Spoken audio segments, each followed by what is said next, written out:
NBC Studio One, Burbank, California. Tuesday evening, October 1974. The Tonight Show stage looked exactly as it always did. Blue curtain, worn studio lights, 200 people settled in their seats with their programs folded in their laps. Johnny Carson sat at his desk. The microphones were hot. Frank Sinatra was mid-sentence. He was 58 years old, dressed in a black tuxedo, one leg crossed over the other, pointing across the couch with the quiet certainty of a man who had never once in his adult life doubted what he believed. His voice carried the way it always carried, measured, unhurried, impossible to ignore. The man he was pointing at was John Lennon, 33 years old, black velvet jacket, round wire-rimmed glasses. He had not looked at Carson.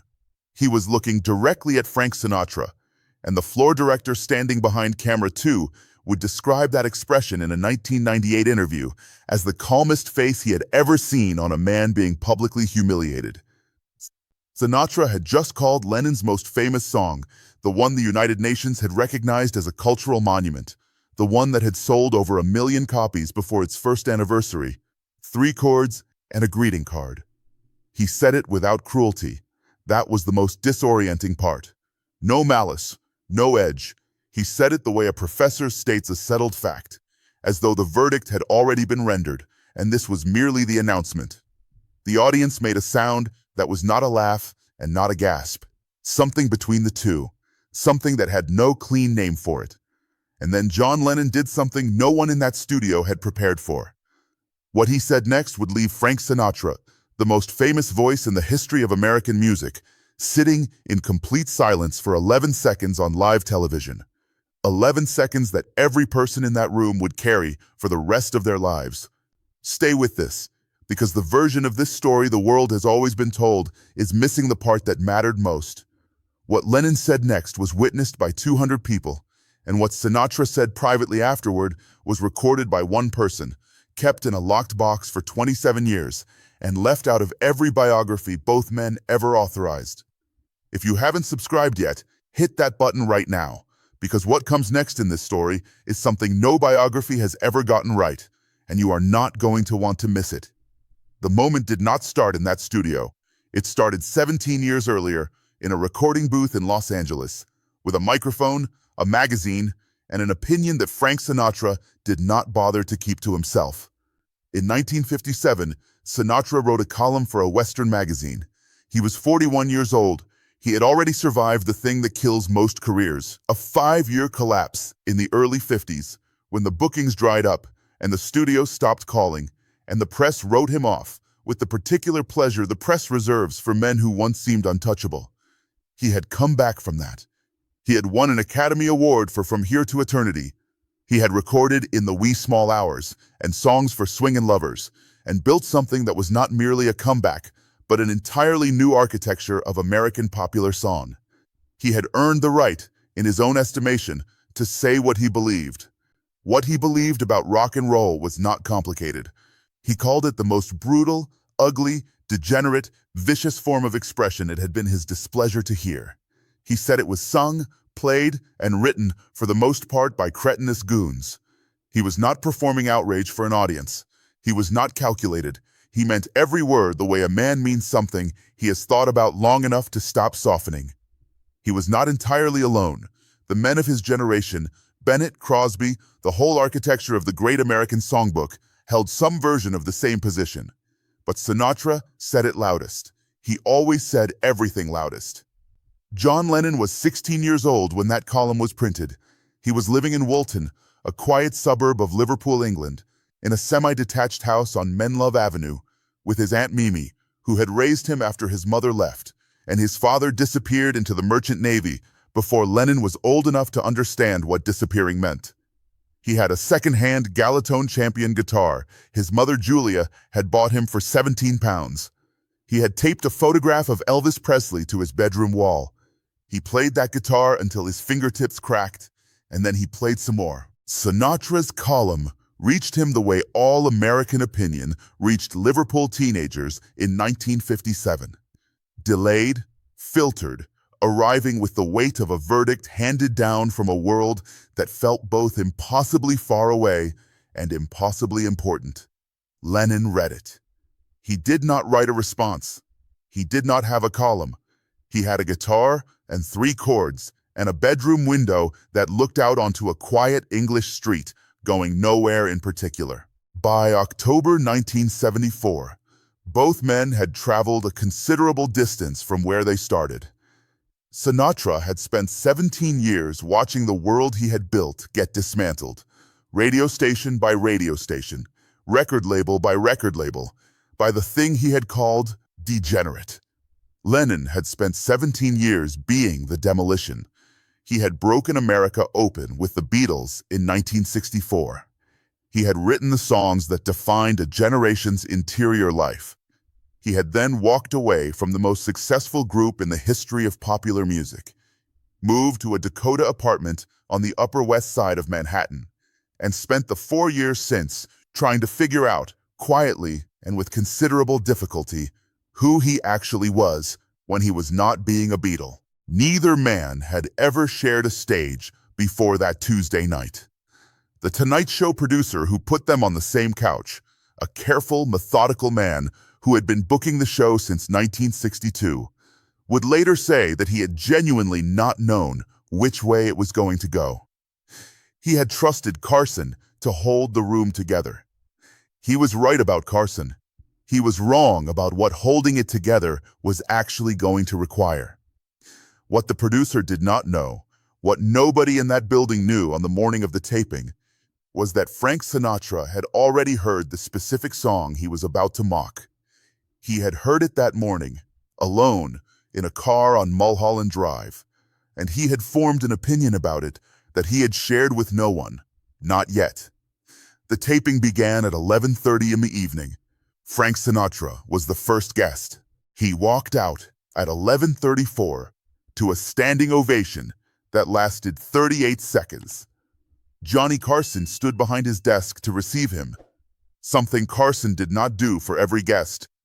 It was something he did for men he considered singular.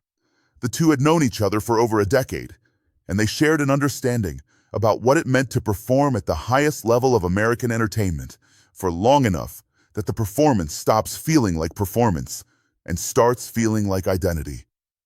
Sinatra sat down, crossed one leg over the other, adjusted his left cufflink once, and began talking the way he always talked, in complete paragraphs, with rhythm, with the quiet authority of a man who had never once been uncertain about what he thought.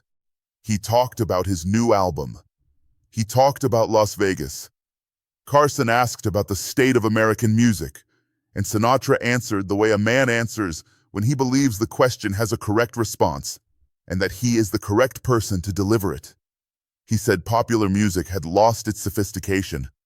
He said the art of the lyric, the real art, the art of Cole Porter and Rodgers and Hart, had been replaced by something simpler.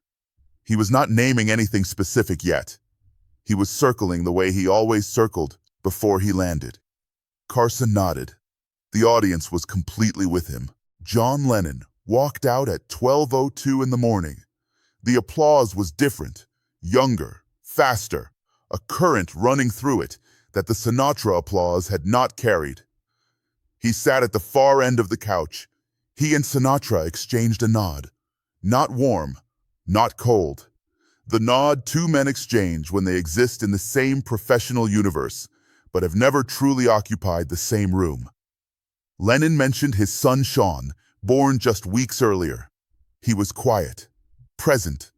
The floor director behind camera 2 would later say, Lennon seemed like a man who had recently decided to stop performing being himself and was simply being himself instead. Carson shifted the conversation toward the thing the audience had been waiting for since both men sat down. He asked them directly what they believed the next decade held for American music. Sinatra answered first. He talked about the return of melody, the disappearance of the bridge in modern songwriting, and then, still looking at Carson, not at Lennon, in the way a man makes a declaration by pretending he is addressing someone else. He mentioned Imagine by name. He said the sentiment was admirable. He paused the way Sinatra paused, with full awareness that 200 people were holding their breath inside it. He said the melody was simple. Another pause, and then he said the 7 words that made the floor director reach for the intercom and think better of it. Those 7 words had never been said on live American television about that song, about any song written by anyone sitting 3 feet away. And every one of the 200 people in that studio heard them land at exactly the same moment. If this story is hitting different than you expected, that's because you have never heard the real version before. Subscribe so you never miss the stories that never made it into the official history books. Frank Sinatra looked at Johnny Carson and said it. 3 chords and a greeting card, John. He said it without cruelty, without theater, without the performance of contempt that a lesser man might have reached for. He said it the way he said everything he considered settled, quietly, rhythmically, with the full weight of 30 years of earned authority behind every syllable, as though he were not dismantling the most recognized song in the world in front of its author, but simply identifying something that had always been true and had merely gone unspoken until now. The audience did not laugh. They did not gasp. They made that unnamed sound again, the one between a laugh and a gasp. And then they went completely quiet. 200 people, not a shifted seat, not a cleared throat. The kind of silence that only descends on a room when everyone inside it understands simultaneously that something real is happening, and that any sound they make will cost them the moment. Johnny Carson set his pen down on the desk. He did not look at Sinatra. He looked at John Lennon. Lennon had not moved. He was sitting at the far end of the couch with both hands resting open on his knees, looking at Frank Sinatra with that expression the floor director had already noticed, that complete, unnerving stillness. Not the stillness of a man absorbing a blow, the stillness of a man who had already absorbed it, processed it, and arrived somewhere on the other side before anyone else in the room had finished registering that the blow had landed. 3 seconds passed. The floor director behind camera 2 would later say those 3 seconds were the longest he had experienced in 22 years of live television. And then John Lennon did the thing nobody had prepared for. He did not argue, he did not defend the song, or cite its chart positions, or remind Sinatra that Imagine had been recorded in a single afternoon at his home studio in Ascot in May 1971, while Yoko sat at the white piano beside him. He did not reach for any of the exits available to him. He looked at Sinatra for 1 breath, 2 breaths, and then he said, quietly, without a trace of performance, "Sing me what it should sound like, Frank," not as a challenge, not as a trap, as a direct question from a man who had decided that the most honest response to a verdict was to ask the man who delivered it to demonstrate it. The room did not breathe. Frank Sinatra, who had sung for presidents, performed at Carnegie Hall, recorded 250 studio albums, and had never once in his professional life been caught without an answer, sat with that question for 11 seconds. The floor director counted. He counted because he did not know what else to do with his hands. ... Sinatra did not sing. The improvement was not available to him. And every person in that studio understood, in the silence expanding around that inability, exactly what it meant. What Sinatra said instead, 4 words, spoken after those 11 seconds ran their full length, made the camera operator on camera 1 set down his headset and stare at the floor. Those 4 words have never appeared in any biography Sinatra authorized. They have never appeared in anything Lennon's estate sanctioned. They exist in one place only, written down in a parking lot at 1:15 in the morning by a floor director who was afraid that by the time he got home, he would have convinced himself he had not heard them correctly. At 12:17 in the morning, Johnny Carson called for a commercial break. The floor director exhaled so audibly that the boom microphone above the couch picked it up. That exhale exists in the raw production audio from that evening. Audio that was never broadcast, never released, and was cataloged by a Tonight Show archivist in 1991 as part of a routine preservation project that nobody paid much attention to at the time. During the break, 3 things happened in rapid succession. The makeup artist moved toward Sinatra's chair with a powder brush. Sinatra raised one hand, not unkindly, just finally, and she stopped where she was and did not try again. The producer in the booth called Carson's earpiece with instructions. Carson reached up, removed the earpiece, and set it on the desk beside his pen. He did not put it back in. And John Lennon leaned across the couch toward Frank Sinatra and said something. The wide lens on camera 3 caught the movement, but not the words. The boom operator, whose headset was still live, heard both men clearly. He described what was said to a single colleague 2 days later. That colleague repeated it once. In 2003, in a recorded oral history session conducted by a researcher at the UCLA Film and Television Archive, a session that exists in their collection under an access-restricted filing. What Sinatra did during those 4 minutes of commercial break was the thing his road manager, his arrangers, and the musicians who had worked beside him for decades would have recognized immediately. He went completely still.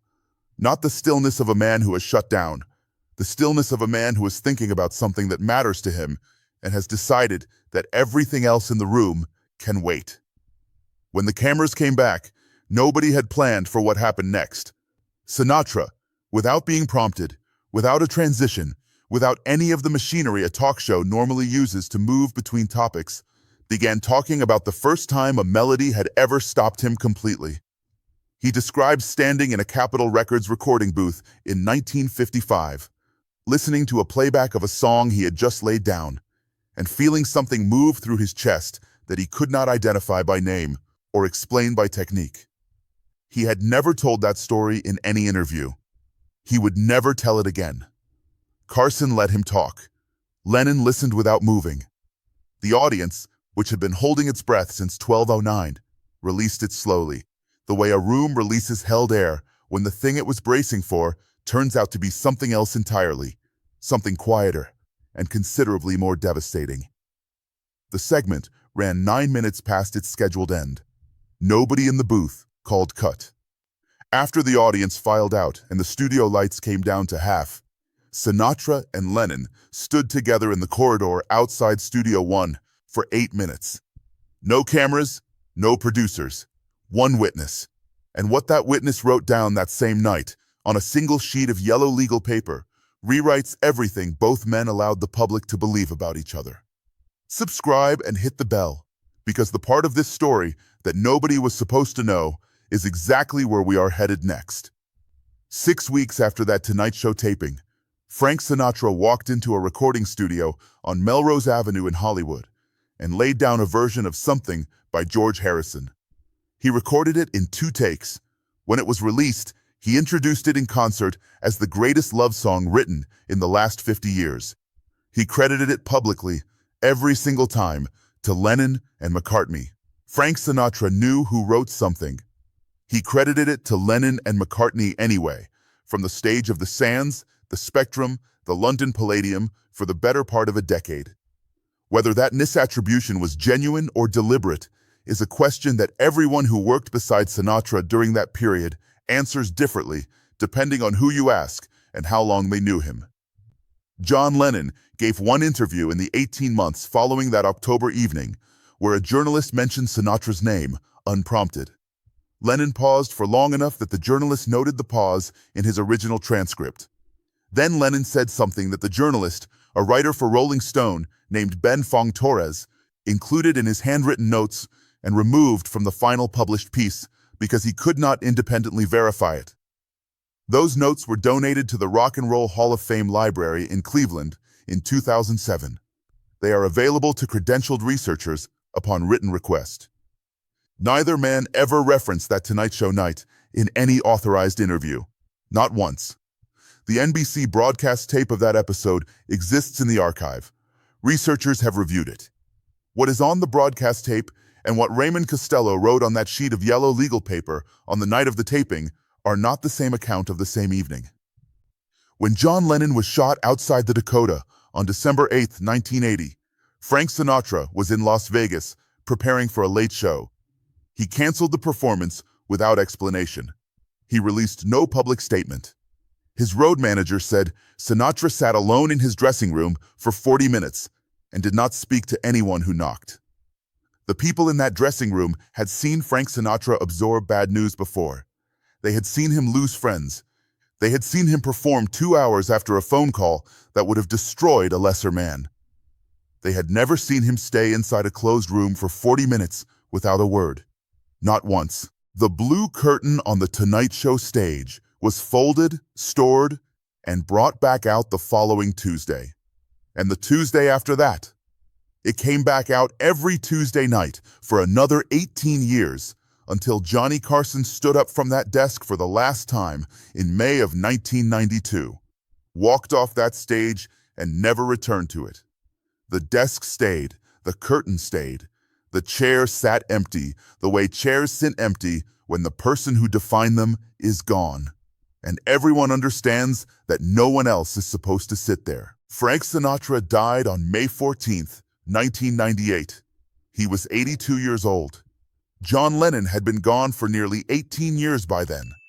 Sinatra outlived him by almost 2 decades.